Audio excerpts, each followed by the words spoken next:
The America's Democrats podcast, a project of 21st Century Democrats, is made possible by contributions from our listeners. Want to do more? Go to americasdemocrats.org and click Donate.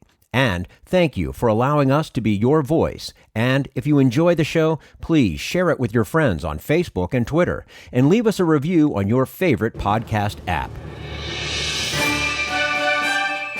This is the America's Democrats podcast, the weekly podcast for stand-up Democrats. I'm your host, Jim Cuddy.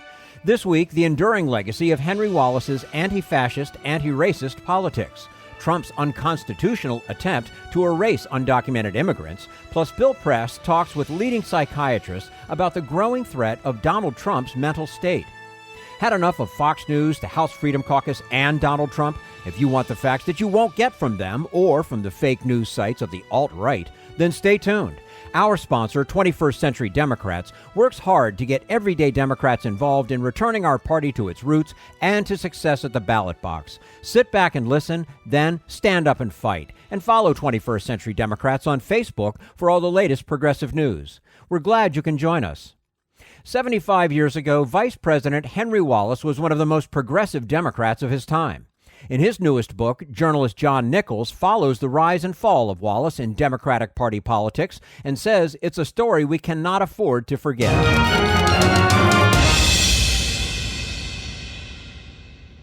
And we say hello to John Nichols, national affairs correspondent with The Nation and host of Next Left, The Nation's podcast. His newest book, The Fight for the Soul of the Democratic Party, The Enduring Legacy of Henry Wallace's Anti-Fascist, Anti-Racist Politics. John Nichols, thank you so much for joining us today on the America's Democrats podcast. It's a great honor to be with you. Thanks for having me. Oh, our pleasure to have you with us. Remind us, as we get started here, who Henry Wallace was and what he believed in. Henry Wallace was a remarkable figure by any measure, and he was Franklin Roosevelt's Secretary of Agriculture for 8 years. Then he was Roosevelt's Vice President, and finally he was Roosevelt's Secretary of Commerce. So he was one of the handful of people that walked into the White House with Roosevelt in what was then the later inaugural date of March 1933, and was there through Roosevelt's death. And many people referred to him as the truest of the New Dealers, the most serious of the New Dealers. He had competition from Francis Perkins and Harold Ickes and a couple of others, but there's no question he really believed in it. And as a result, he ended up fighting particularly toward the end of Roosevelt's life, with more conservative forces in the party. And that's really what I refer to in the title, The Fight for the Soul of the Democratic Party. Mm-hmm.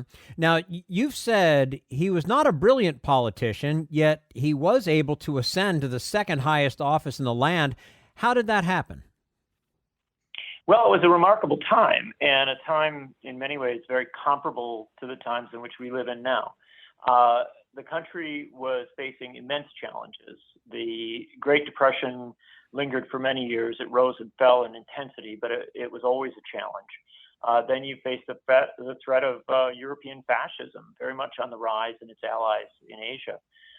And so in that very turbulent moment, Franklin Roosevelt in 1940 made a decision that he wanted to move the Democratic Party to the left, that he wanted it to be a more progressive force with even clearer messages in many senses than what had been delivered in the first 8 years.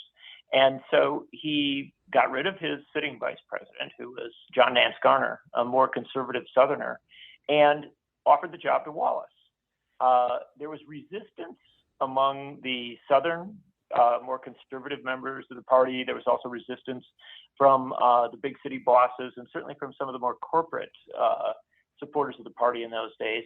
But Roosevelt insisted. Wallace became vice president, and he leapt into the position. And while I do write that he was not a traditional or particularly good politician, he was a brilliant administrator and a tremendous figure when it came to popularizing ideas.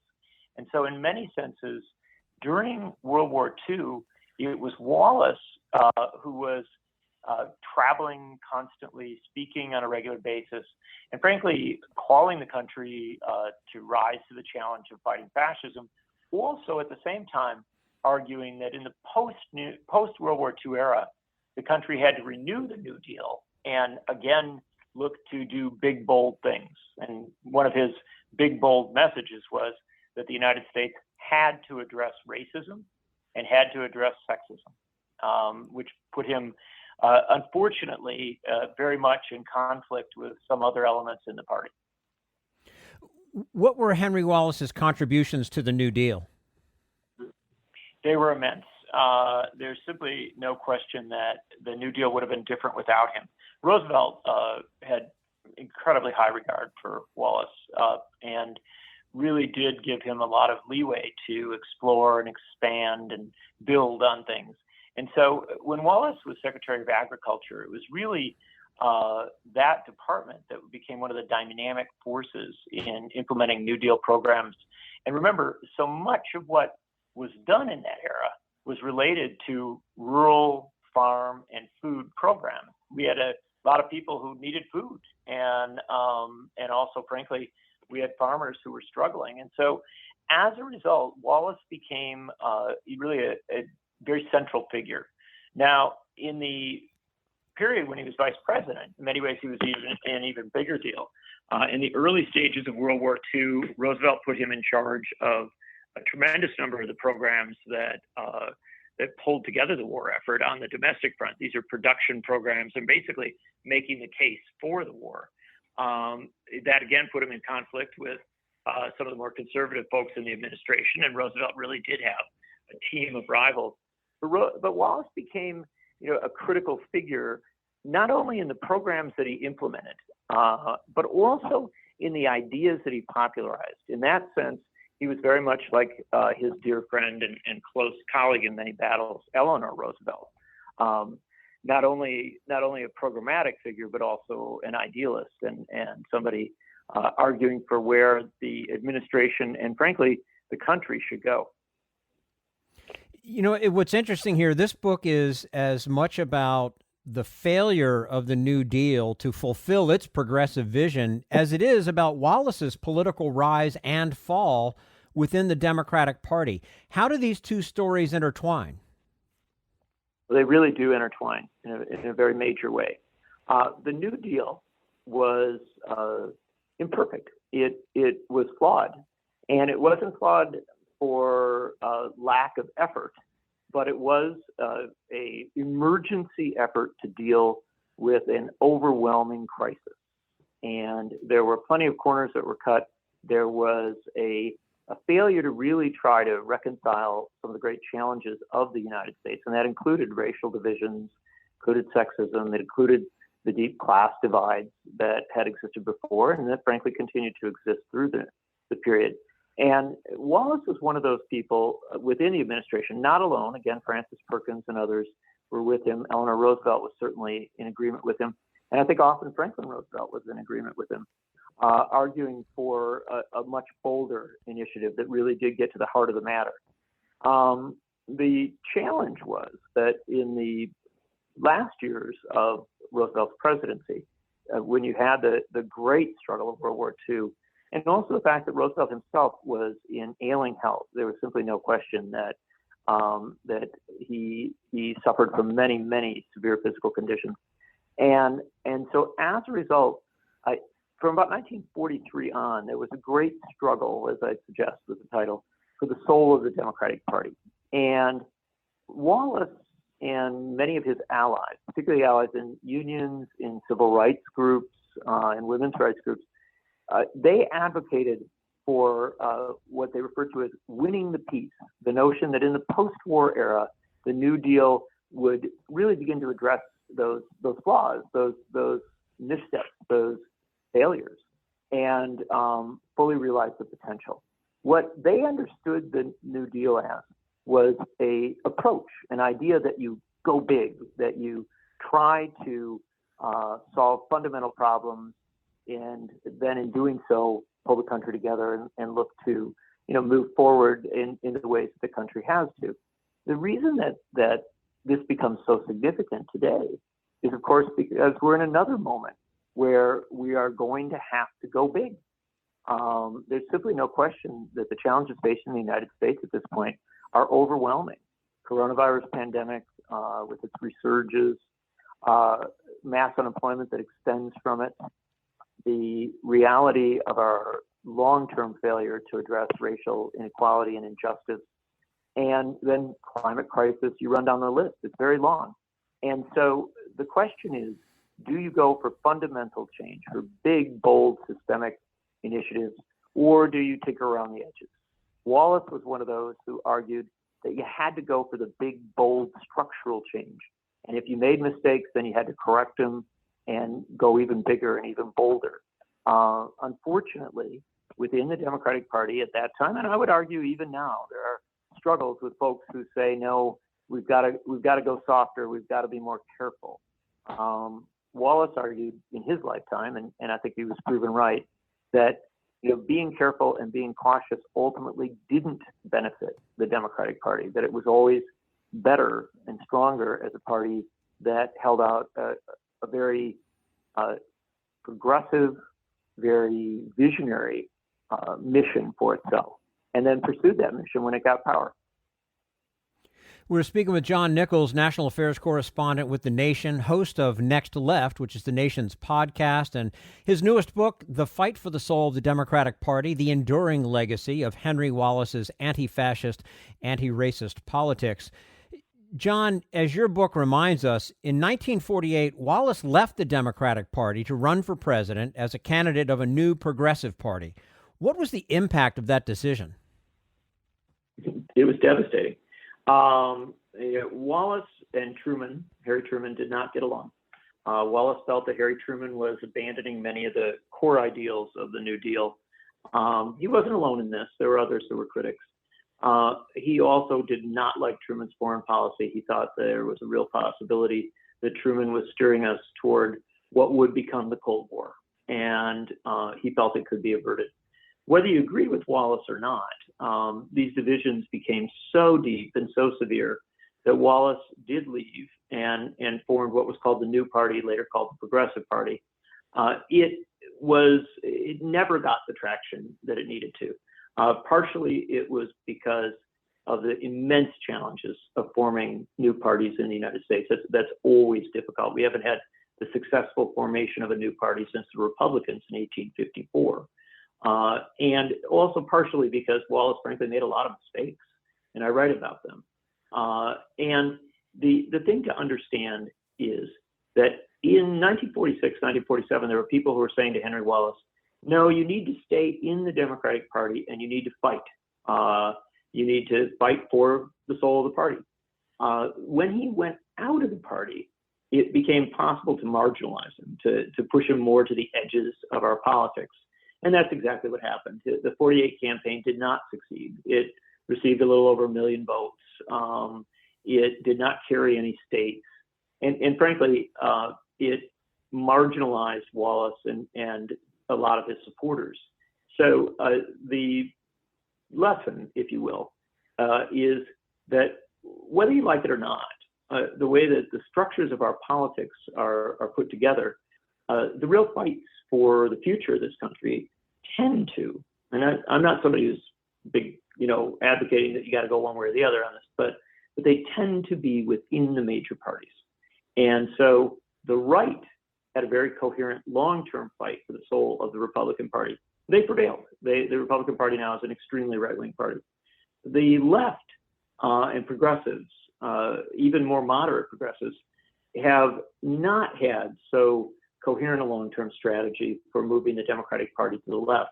And what I would argue is, and indeed I do argue it in the book, is that this has really harmed not just the Democratic Party, which often struggles to hold its governing majorities once it comes to power, but also the country, because progressives have historically been arguing for racial and social and economic justice, for caring for the planet, for peace. And when they are not effective politically, that really does make it harder for us to have, the debate that we need, a really robust debate between left and right, which is a necessary thing. and B, to have the progress that is necessary when Democrats come to power. And moving to the Democratic Party of today, where do you see parallels to Henry Wallace's story? Well, there's a lot of them, and many of them are very positive. It's the important thing to understand. While Wallace was ultimately marginalized and pushed to the side by really the powerful forces within the Democratic Party of his time, and many of his ideas were pushed aside as well. In the current era, what you're seeing is efforts by folks like Bernie Sanders and Alexandria Ocasio-Cortez and the Squad, and many other folks. I don't think this should just be focused on a handful of particular candidates or particular members of Congress who really are working to move the party toward a much more progressive position. And my argument in the book is that we are in a moment now where the challenges facing the country are so great that we are going to need a New Deal, a better New Deal. Some people will call it a Green New Deal. We are going to have to finally finish the fight on healthcare and thank President Obama for getting us as far as we got, but recognize that we have to go to a single payer Medicare for all system. And then we have to begin to, I'll go beyond begin. We have to fully get serious about addressing the racial divisions in this country and the racial injustice in this country. And all of that has to be central to the Democratic Party in this day. There are people who are saying that, and people are pushing very hard for that. There are others who resist it. And so in a very real sense, just as in the 1940s, there was a struggle for the soul of the Democratic Party, there is a struggle today.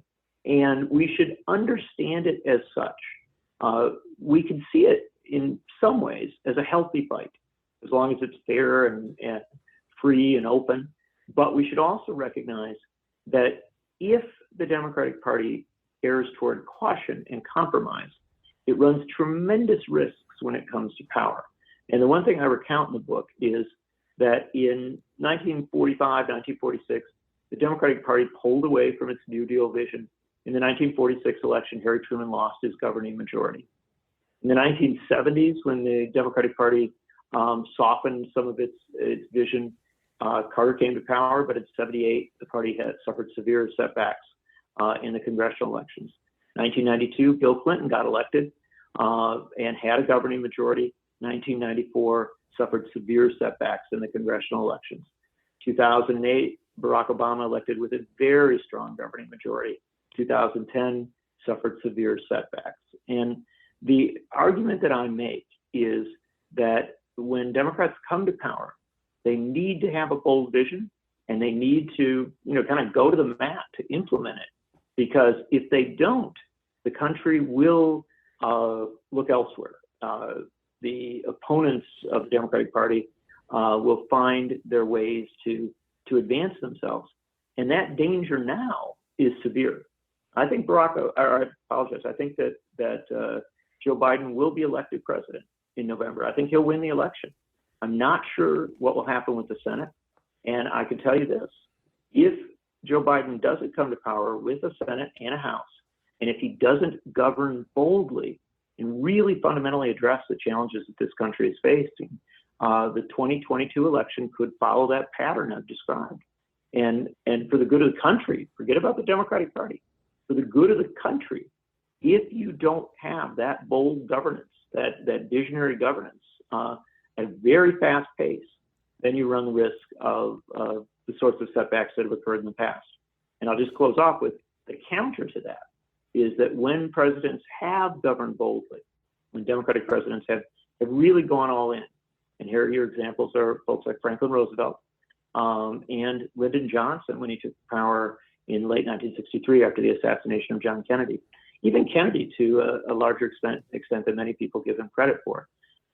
They have been rewarded. They have had substantial victories. And this is something that Democrats need to learn and frankly need to recognize as you look at 2020 and everything from a running mate choice for Joe Biden to what the platform will be and frankly what the focus of the fall campaign will be. It has to be to win big majorities and then it has to be, once getting power, to govern with a sense of purpose and mission that is incredibly strong, because that's what the moment demands.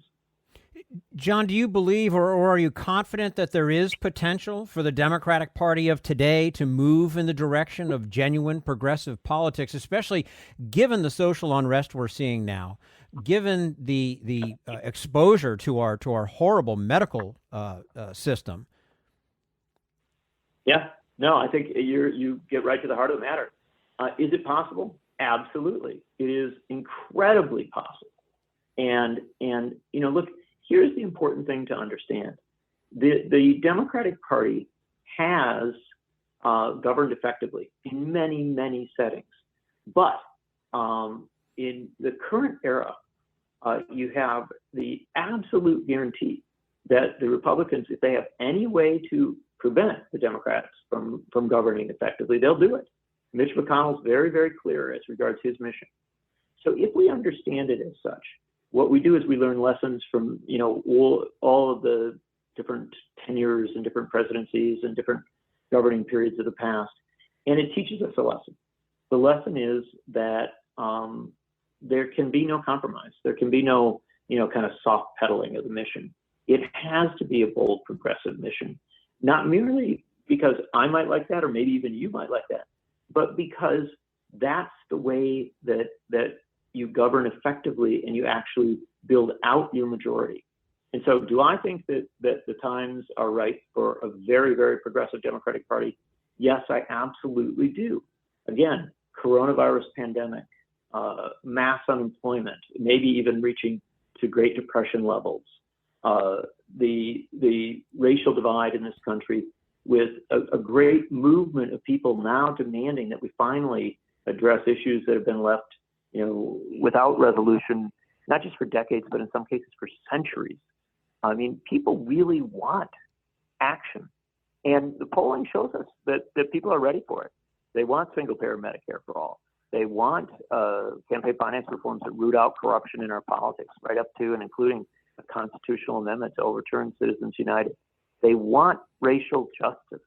They want an end to, the deep inequality in this country. People are ready for that. And all they're looking for is, a party, and frankly, a leadership of that party that is absolutely clear in its determination to get those things, to do it. And I want to pay a compliment here, at least I can, to President Obama. President Obama came in another very, very difficult time. And he had a vision that, to my mind, was a very appropriate, very strong vision. Did a lot of really hard things.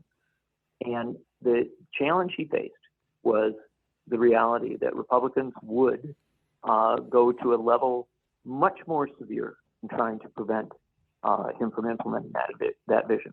So if we recognize that, then this is what we learn. We say, okay, you can elect a good person with a good vision. Then there's the next step, and that is to recognize what you're up against, recognize the challenge you're facing, and see the presidency and control of Congress as an opening, an opportunity to do the things that are necessary to do, and to do them at a very rapid rate. And that does include getting comfortable with reforming the Senate so that the Senate cannot become basically a barrier to implementing fundamental change. It does include, a judicial strategy that is incredibly focused and incredibly intense.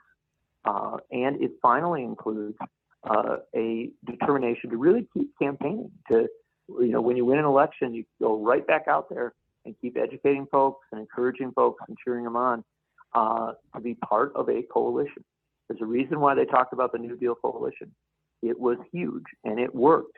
And for all of its failures, it implemented, think of what we got out of it, from rural electrification to Social Security. There was an awful lot that came of it. Similarly, when Lyndon Johnson came to power and started working immediately on things like voting rights, civil rights, Medicare, Medicaid, and so many other issues, even talking of a war on poverty. People did respond to that. Now, Johnson messed it up with the Vietnam War. And we have many, many cases where folks have stumbled along the way. But what we do know is that if Democrats go for the bold, if they go big for structural change and for a moral vision, they have the possibility to build those coalitions that really can succeed. John Nichols, national affairs correspondent with The Nation, host of Next Left, The Nation's podcast. And we've been talking about his new book, The Fight for the Soul of the Democratic Party, the enduring legacy of Henry Wallace's anti-fascist, anti-racist politics, today on the America's Democrats podcast. John, appreciate your time with us today. Would love to have you back again soon. I'd be very honored to do it. It's a great pleasure to be with you. Thank you. And this is the America's Democrats podcast, the weekly podcast for stand-up Democrats.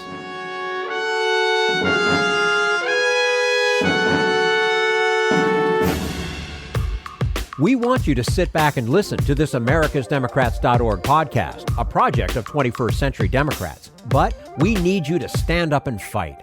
Do you want to get involved and help get our party back to its roots and to success at the ballot box? You can make your contribution to help us keep this show going and to elect Democrats who will stand up for democratic principles.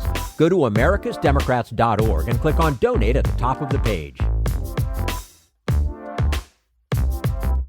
This Social Security measure, I believe that we must pass legislation to provide medical care. This is our tradition. When our grandparents came to America, it was the Democratic Party which said, welcome. It was the Democratic Party, the party of Roosevelt and Truman and Kennedy and others, who said that America belonged to all its people, not just a handful of the rich or a few giant corporations. That's why great leaders like FDR fought so hard for Social Security, and why JFK stood up to the insurance companies and their Republican allies to get Medicare. It's not just one thing, or one time, in one place. It's about a whole history of standing up to the Republicans and saying someone has to be on the side of regular working people in America, whether it's defending Social Security or just the way your loved ones are treated on the job. That's what the Democratic Party is all about. And that's why this message has been brought to you by the Democratic Party. Working people like you and me. Paid for by 21st Century Democrats. Not authorized by any candidate or candidates committee. This is the America's Democrats podcast, the weekly podcast for stand-up Democrats. Coming up next, President Trump's latest attempt to exclude undocumented immigrants and why it will fail. But first, we turn to Jim Hightower, America's #1 populist, for his common sense commentary. As horrible as the COVID-19 crisis is, it has brought out the best in the American people. The selflessness of frontline nurses and doctors, for example. Yet, it has also amplified one of the worst character flaws in our society, namely the me-first greed of corporate chieftains. Just last August, we were told that a new, more democratic corporate ethic was emerging. The CEOs of 181 big-name giants signed a public pledge that henceforth they would run their corporations not solely to maximize shareholder profits, but also to benefit workers, communities, and other economic stakeholders. Then, only 5 months later, boom, the pandemic hit. Profits dropped, and the new magnanimous spirit of togetherness vanished from these corporate boardrooms. Immediately, masses of their workers were being punted out the door. Health benefits were coldly terminated just when needed most, and the pledge to serve the common good went into the shredder. Well, retorted such pledge signers as Arne Sorensen, CEO of the Marriott Hotel Empire, revenues are drying up, so all promises are negated. In a March video message dispatching most of Marriott's employees, Sorensen cluelessly added this insult to their injury: I wish you good health and a sense of optimism. A couple of weeks later, workers learned that while Marriott was cutting off their paychecks, it had doled out $160 million in dividends to its rich shareholders, a group that includes Sorensen. This is Jim Hightower saying the CEO did say he'll forego some of his $1 million salary this year, but that's disingenuous, since he also gets some $11 million a year in incentive pay and other compensation. And while workers are now consigned to the unemployment line, Sorensen is in line for a 7% pay hike next year and a multi-million-dollar cash bonus. If you'd like more of Jim Hightower's real populism, check out the Hightower Lowdown. Jim's monthly newsletter gives you the real lowdown on which corporations, by name, are doing what to the middle class, our environment, and our democracy. Each month, the Hightower Lowdown brings you facts you didn't know, along with actions you can take to fight back. It also comes with a sense of humor. Hightower believes we can fight the gods and still have fun. Plus, get this, it's cheap. Only $15 brings you 12 issues a year. For real populism, go to hightowerlowdown.org. This is the America's Democrats Podcast, the weekly podcast for stand-up Democrats. Donald Trump is not giving up in his fight to exclude non-citizens from the census. And Dale Ho is not giving up in his fight to stop Trump and to ensure all communities are treated with dignity and respect. And we say hello to Dale Ho, director of the ACLU's Voting Rights Project and supervises the ACLU's voting rights litigation and advocacy work nationwide. He's also an adjunct professor of law at NYU School of Law and Brooklyn Law School. Prior to joining the ACLU, Dale worked at the NAACP Legal Defense Fund. Dale Ho, thank you so much for joining us today on the America's Democrats Podcast. Thank you so much for having me on. Our pleasure to have you with us. So we are talking with you today about your lawsuit challenging Trump's new plan to bar undocumented immigrants in the U.S. from being counted in congressional reapportionment.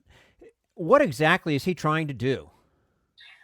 Well, what the president is trying to do is violate a clear command in the United States Constitution that every person be counted in the decennial census, which is then used to apportion representatives in the House of Representatives, votes in the Electoral College, and used in the allocation of about $900 billion in federal funds annually.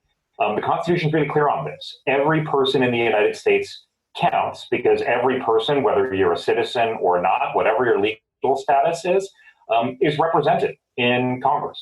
And federal programs which depend upon a particular head count are dependent upon the census count. So what the president is trying to do is say, if you're undocumented, we're not going to count you at all in the census for those purposes. How do you understand his motivation for attempting this action?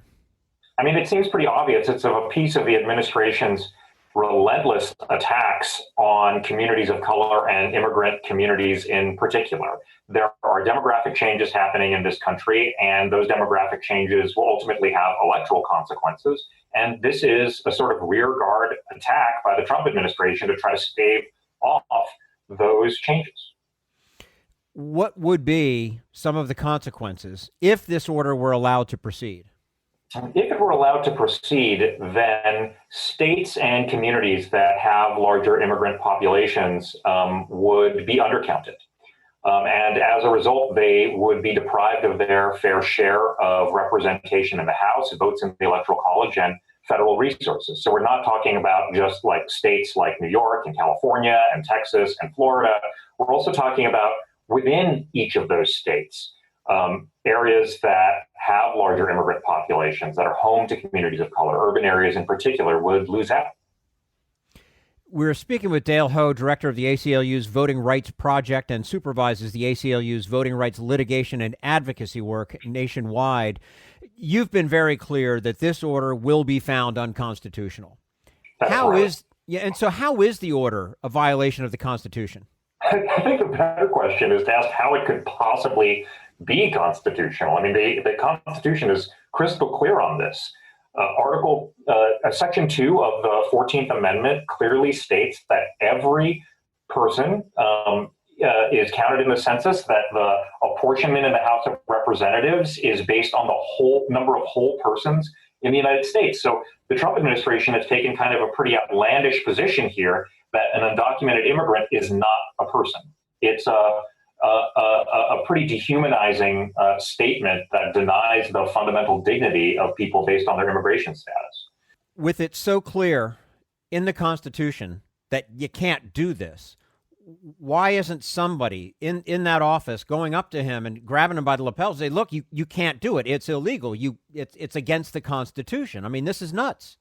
I mean, the Constitution hasn't, the clear commands of the Constitution haven't stopped this administration from doing all kinds of things. And I guess at this point, perhaps the adults have left the room and the only people who are there left are people who don't care at all what the Constitution says. And they're, I think, just trying to play to their xenophobic base right now, and doing something that, despite its clear unconstitutionality, they think is going to be politically beneficial to them, demonizing immigrants.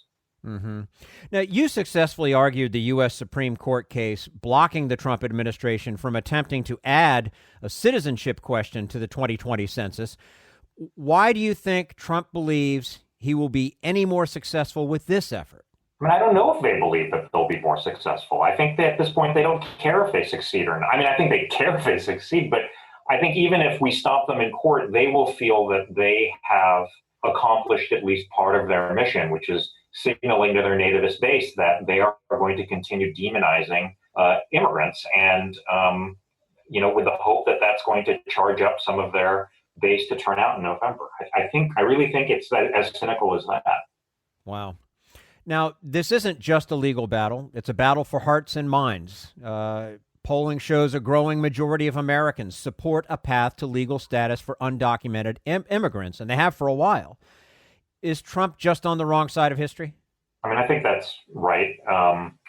We have an estimated, 11 million undocumented residents here in this country, and I think the vast majority of people understand that there has to be some sort of path to bringing people out of the shadows. We're talking about our neighbors, with kids with whom our kids go to school, our coworkers, members of our communities. And we just can't continue to function in a situation where so many people are at risk of being deported and kicked out of the country. And I think, there is a segment of the country that is all too happy to play along with efforts to demonize undocumented immigrants, but I think they're a minority and a shrinking minority, and hopefully that's how it'll be recorded in history. And before we let you go, Dale, can you give us an update where we are with this lawsuit challenging this new plan of Trump's to bar the undocumented immigrants? Yes. So the memorandum from the administration was released just over a couple of weeks ago.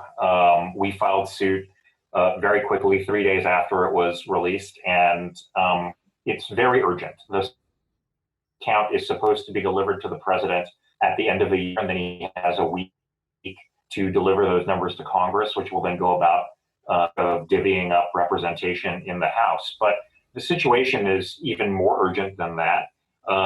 The census so far has received responses from only about 60% of the population. The Census Bureau is set to start next week in following up with the households that haven't responded. And there is a real concern that this directive from the president is going to deter participation in the census. A lot of people are going to feel like it's pointless for them to participate. If you live in a mixed status household, that might mean that everyone in the household gets uncounted, not just on people who are undocumented, but people who are legal residents, people who are United States citizens. So we don't have much time to get the census right. This is a massive impediment to getting a full and accurate count of the population. And so we're going to be asking the court to move very quickly here. Okay. Dale Ho, director of the ACLU's Voting Rights Project, supervises the ACLU's voting rights litigation and advocacy work nationwide. And again, also adjunct professor of law at NYU School of Law and Brooklyn Law School, joining us today on the America's Democrats podcast. Dale, thank you so much for your time with us. Wishing you the best of luck, and we'd love to have you back again soon. Thanks so much, Jim. I really appreciated the opportunity to come on. Absolutely. Anytime. Thank you. And this is the America's Democrats podcast, the weekly podcast for stand-up Democrats.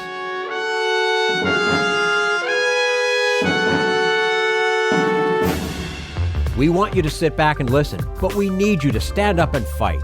Help get our party back to its roots and to success at the ballot box. Make your contribution to keep the americasdemocrats.org podcast, a project of 21st Century Democrats, on the air, and help elect stand-up Democrats. Go to americasdemocrats.org and click on Donate at the top of the page.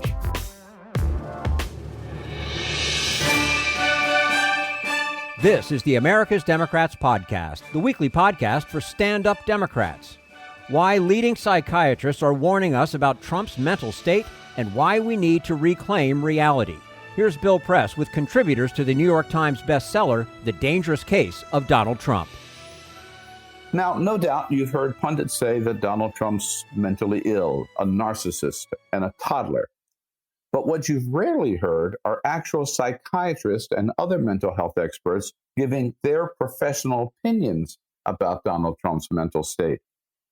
And you know what? There's a good reason for that. It's called the Goldwater Rule. Actually, it's not a rule, but a policy of the American Psychiatric Association. A short history. Back in 1964, Arizona Senator Barry Goldwater was the Republican nominee for president. A lot of people thought he might be too willing to use nuclear weapons against the Soviet Union, so a now defunct magazine asked dozens of psychiatrists to diagnose Goldwater's mental condition, which they agreed was not healthy. Whereupon Goldwater sued and won.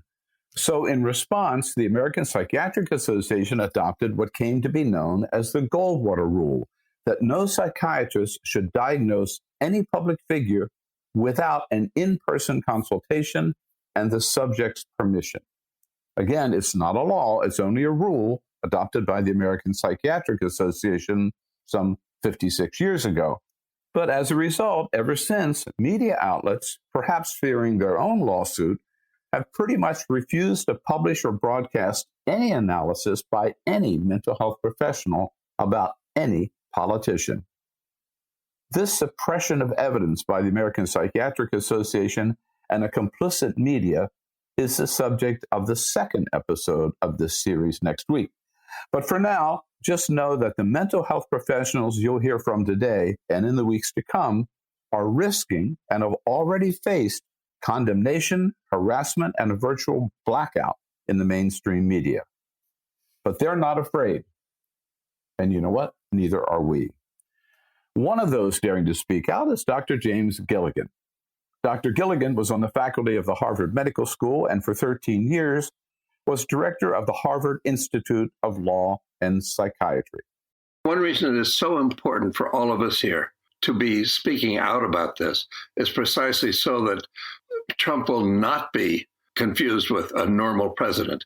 He is not normal. He is unprecedented in American history. We've never had a president, I would say, as dangerous and abnormal as he is. In many ways, I don't think any of us are saying anything that are any different from what many, many people in society recognize. I think all we're doing is saying we're agreeing with them.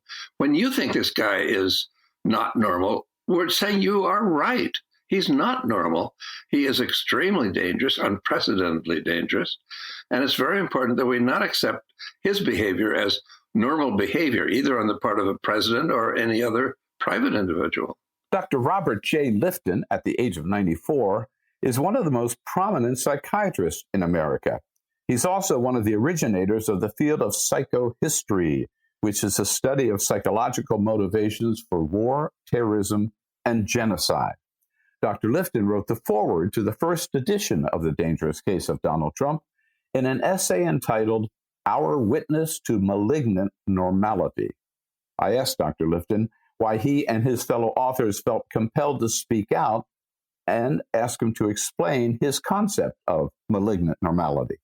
The president was profoundly dangerous in his behavior and was unfit for the presidency.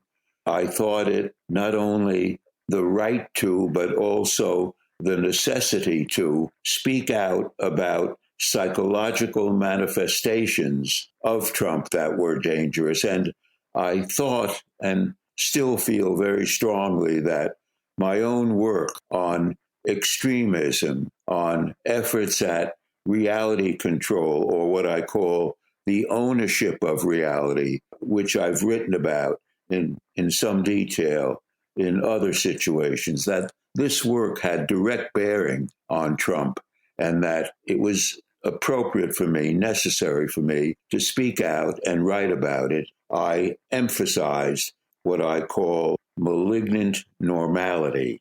That is a normality that's imposed upon a group, as in Nazi Germany, that can be devastating and murderous and is presented as normal. I'm not saying that Trump or his followers are Nazis, but they create their own malignant normality. And I called upon us to be what I term witnessing professionals, professionals who use our background and knowledge to break through that malignant normality and to combat it and expose it for what it is. Now, the danger of such malignant normality, of course, is that it pervades society to such an extent that we come to accept it as the new normal. That's the warning expressed by Dr. Leonard Glass, psychiatrist on the faculty of the Harvard Medical School. It is a malignant pseudo-normality, and some segments of our population are so hungry for a champion, someone who will authentically know everything and do everything, be the only one. It's so seductive, and it reminds you of other tyrannical leaders who succeeded in having mass appeal. And there's a kind of suspension of critical thinking on the part of the population who gets sort of swept up in an allegiance. It's as though you're following a baseball team or the Dallas Cowboys, and you don't care if your player plays by the rules or not. He's your player. That's what matters. So if Donald Trump says, I don't have to wear a mask, it's a statement of allegiance and alliance with him and his presumed power to not wear a mask because he's our guy. And this added comment by Dr. Bandy Lee, editor of The Dangerous Case of Donald Trump and psychiatrist on the faculty of the Yale Medical School. I believe that is the reason why expert input into this discourse is so critical, because what is most important to point out, perhaps, is the difference between normality and abnormality. Because the abnormal, when it takes over, just like a pandemic, it can engulf our normal affairs. It can absorb and subsume institutions and entire segments of the population. To believe that mental symptoms are not contagious is, in fact, a fantasy when they do not even require physical exposure to become contagious. And pathological symptoms are far more contagious. And so there's often even an overturning of reality where the normal becomes abnormal, what's good becomes bad, and what used to be unacceptable is now what we all accept. It's important to note that these psychiatrists are not diagnosing Donald Trump nor pretending to. They are instead describing his behavior and warning us that his behavior is dangerous. As I explained earlier, the Goldwater Rule prohibited psychiatrists from diagnosing public figures without having examined them personally. But shortly after Donald Trump became president, the American Psychiatric Association broadened the Goldwater Rule to prohibit its members from even commenting on the mental health of public figures. Why they did that may very well be because of fear of retaliation from the Trump administration. More on that in our next episode. But for now, let's look into the obligation that these mental health professionals feel they have to society and to the public health and safety of all of us. Here again is Dr. Gilligan, Harvard psychiatrist, on what he sees as a higher, more important duty for doctors than the Goldwater Rule. That's not the only one that psychiatrists are expected to follow. There's one that's much more serious, and it actually is a matter of law, not just recommendation, and that is the so-called Tarasoff decision, which is a judicial decision saying that psychiatrists have not just a permission, they actually have a positive duty, an obligation to inform people if they recognize that somebody is dangerous. I have directed prison mental health programs for many years, and I've had many occasions to write letters to people indicating that somebody I had seen was dangerous to them. And I've informed judges and sheriffs and so on. Now, I have a legal obligation to do this. I'd be breaking the law if I did not do it. But let me make another distinction, and that is between clinical psychiatry versus public health and preventive psychiatry. Most psychiatrists are taught to function as clinical psychiatrists, meaning they treat one person at a time, one individual at a time. They don't treat the community or the whole country. What that often results in is psychiatrists tend to underestimate the importance of public health and preventive psychiatry.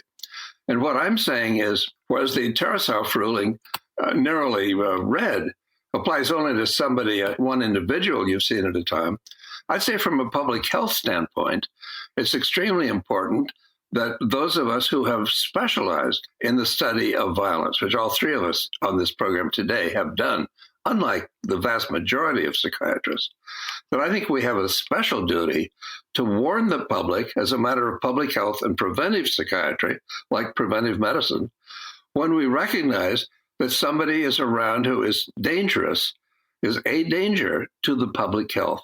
And I think there's no question that Trump is to an unprecedented degree.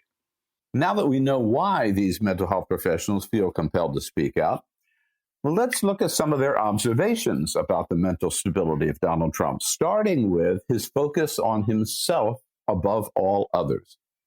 You may have heard that described as narcissism, but renowned Harvard psychiatrist Dr. Robert J. Lifton says it's actually a lot worse than that.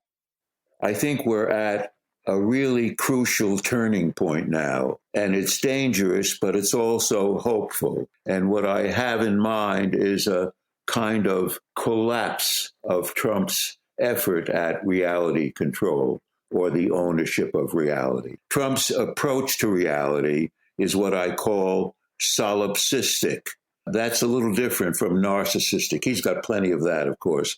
But solipsistic simply means self-contained. His only reality is the reality of the self, what it experiences and what it needs. In connection with such large and abstract issues as the Mueller report or his conversation with the president of Ukraine, which are enormously incriminating, but this can be recast in a false narrative, as he and others following him have done, largely because it is more or less indirect and abstract. But now, with the coronavirus followed upon by the Black Lives Matter demonstrations, these are physical, organic experiences, and they deal with sickness, death, and killing. They cannot be resisted or denied through a malignant normality. And American people tend, when confronted with illness and death and killing, they tend to look toward physicians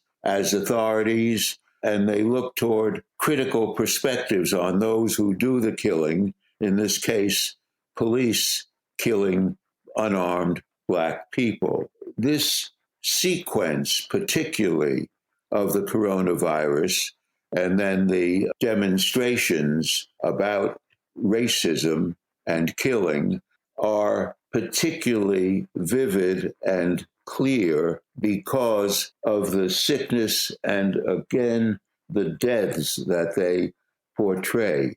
These cannot be manipulated. And for this reason, and for also the reason of an accrual, a building of recognition of Trump's lies and falsehoods, Trump is less and less received as someone who has control of reality or who owns reality. It's quite remarkable how far he has gone with false narratives built from this effort to own reality as supported by his followers. That's no longer possible where we look to our authorities to be physicians and scientists and others who observe and are critical of police brutality that results in death. And Trump continues what I call his solipsism, his self-contained reality that is made up. But when coming from an American president, solipsism kills.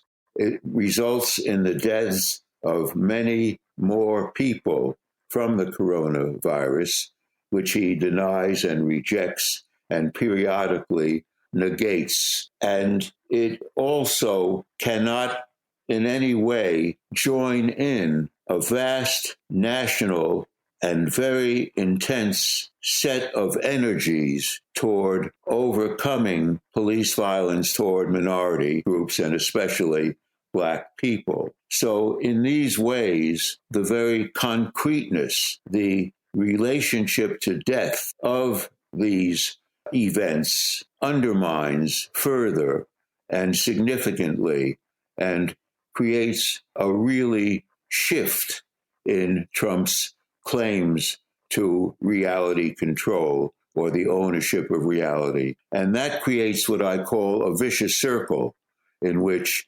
there is increasing rejection of Trump's false reality, then increasing intensity and wildness in his falseness, to even include Abe Lincoln as among those he has surpassed in what he's done for Black people, and then increasing rejection of Trump, and so on in this vicious circle.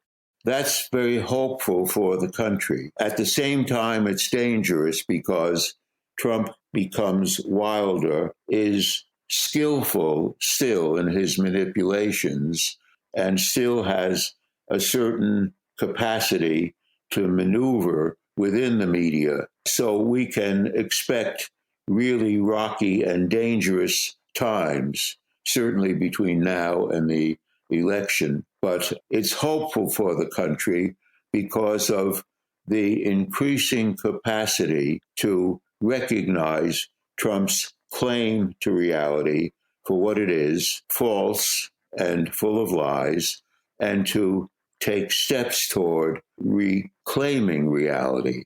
And that's what I think the country is doing as it rejects Trump's reality and reclaims actual reality. I can say one more thing about reality. It's a term that's tossed about quite a bit. There are two kinds of reality. It's been studied over the ages, and it's hard to define. One is the more general reality that can be large visions and principles, such as the belief that democracy is the best or not the best form of government, or that God exists or does not. But the other is an immediate factual reality. I'm talking to you in a podcast today at this moment. That's an immediate factual reality. And when the president of a powerful country like the United States lives in a denial and rejection of factual reality, that country is in trouble. And in order to reclaim reality, one must expose that solipsistic reality for what it is and its dangers.